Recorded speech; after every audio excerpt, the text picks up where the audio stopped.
नागपूरमधील एका ठिकाणी एका परिसरामध्ये राहणारी एक विवाहित महिला होती आणि त्या विवाहित महिलेची एका लग्न समारंभ कार्यक्रमामध्ये एका 65 वर्षीय भोंदूबाबासोबत ओळख झाली होती.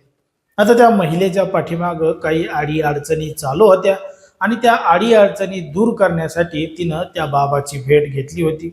मग भेट घेतल्यानंतर दोघा जणांची चांगली ओळख झाली आणि ते ओळख झाल्यानंतर तो भोंदूबाबा त्या महिलेच्या घरी गेला आणि घरी गेल्यानंतर त्यानं त्या महिलेला सांगितलं की तुझ्या ज्या समस्या आहेत त्या दूर करण्यासाठी काही विधी करावे लागतील, काही पूजा करावी लागेल. असं म्हणून तो त्या महिलेच्या घरी गेला, घराचं दार लावलं, त्या महिलेला त्या ठिकाणी बसवलं आणि तिच्यासोबत नको ते कृत्य केलं. आता हा प्रकार जर कोणाला सांगितला तर माझ्या एवढं वाईट कोणी नाही, तुझ्यावर देवाचा प्रकोप होईल अशी धमकी त्यानं त्या महिलेला दिली. आणि घडलं एक धक्कादायक प्रकरण, धक्कादायक घटना. नेमकं काय आहे संपूर्ण प्रकरण, कुठं घडली आहे घटना, हे आपलं अगदी सविस्तरपणे बघायचं आहे. पण जर तुम्ही अजूनही आपलं चॅनल सबस्क्राईब केलं नसेल तर लगेचच करून घ्या आणि बाजूला असणाऱ्या बेल नोटिफिकेशनला सुद्धा ऑन करायला विसरू नका.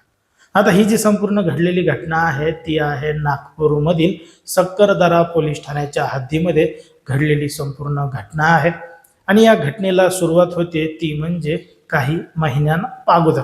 कारण की या ठिकाणी या परिसरामध्ये राहणारी एक विवाहित महिला आहे आणि ती एका खाजगी ठिकाणी काम करून आपला उदरनिर्वाह करत होती. पण मात्र ऑक्टोबर महिन्यामध्ये त्या महिलेचा नवरा अचानक बेपत्ता झाला होता. कुठं गेला, काय गेला, काहीही समजत नव्हतं. त्या महिलेनं बराच तिच्या नवऱ्याचा शोध घेतला तरी सुद्धा तिच्या नवऱ्याचा काहीही शोध लागत नव्हता. मग ह्या शोध ती घेत असतानाच एका विवाह समारंभामध्ये, लग्न समारंभामध्ये त्या महिलेची ओळख एका 65 वर्षीय भोंदूबाबासोबत झाली. आणि घडलेला प्रकार तिनं सांगितला की नवरा बेपत्ता झालाय, बरेच प्रयत्न केले तरी सापडत नाही.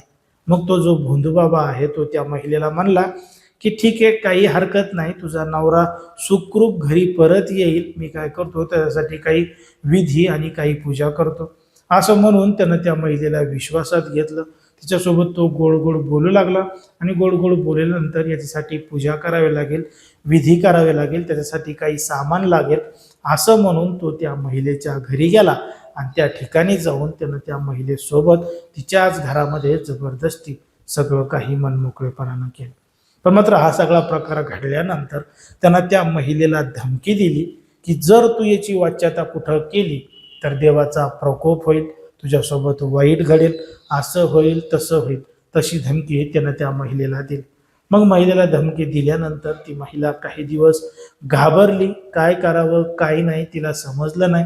पण अखेर तिनं तात्काळ जवळचं पोलीस स्टेशन गाठलं, घडलेलं संपूर्ण प्रकरण पोलिसांना सांगितलं. पोलिसांनी या संपूर्ण प्रकरणाची गांभीर्यानं दखल घेतली. तो जो आरोपी भोंदूबाबा आहे त्याची शोधाशोध केली आणि अखेर त्याला अमरावतीमधून ताब्यात घेतलेला आहे. पोलिसांनी अटक केली आहे, त्याच्यावर कायदेशीर कारवाई सुरू आहे.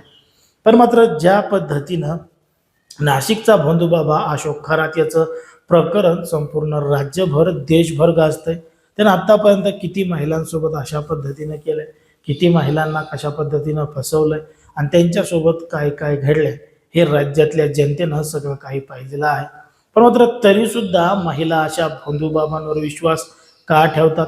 आता त्या महिलेचा नवरा बेपत्ता झाला होता, सापडत नव्हता, तर त्या महिलेनं पोलीस स्टेशनमध्ये वारंवार जायला पाहिजे होतं. वरिष्ठ अधिकाऱ्यांपर्यंत जाऊन चौकशी करायला पाहिजे होती की तिचा नवरा नेमका का सापडत नाहीये. जर त्या भोंदूबाबाला हरवलेले माणसं सापडले असते तर कदाचित जगात कोणीही हरपलं नसतं आणि कोणीही सॅटेलाईटचा GPS चा वापर केला नसता. अशाच भोंदूबाबाचा वापर करून कोण कुठे आणि कोण कुठं नाही याचा शोध घेतला असता. त्याच्यामुळं अशा कुठल्याही भोंदूबाबाच्या भूलतापाला बळी पडलं नाही पाहिजे. नाहीतर मग अशा पद्धतीच्या घटना महिलांसोबत, पुरुषांसोबत किंवा अनेक जणांसोबत घडू शकतात. त्याच्यामुळे ज्या पद्धतीने हे संपूर्ण प्रकरण घडलं त्याच्यावर तुम्हाला काय वाटतं हे अगदी स्पष्टपणे कमेंटमध्ये सांगा.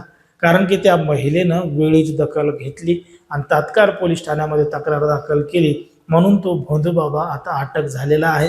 त्यानं फक्त याच महिलेसोबत असं केलेलं आहे का इतर कोणासोबत केलेलं आहे हे आता पोलीस तपासातून समोर होणार आहे. पण मात्र ज्या पद्धतीने हे संपूर्ण प्रकरण घडलं त्याच्यावर तुम्हाला काय वाटतं हे अगदी स्पष्टपणे कमेंटमध्ये सांगा. कारण की कोणाच्याही भावना दुखवणं, कोणाचंही मन दुखवणं हा आपला उद्देश नाही. समाजामध्ये जे घडतंय, मीडियामध्ये जे दिसतंय तेच सांगायचं काम आपण ठिकाणी करत असतो. लोकांना सावध आणि सतर्क राहण्याचं सुद्धा आवाहन करत असतो.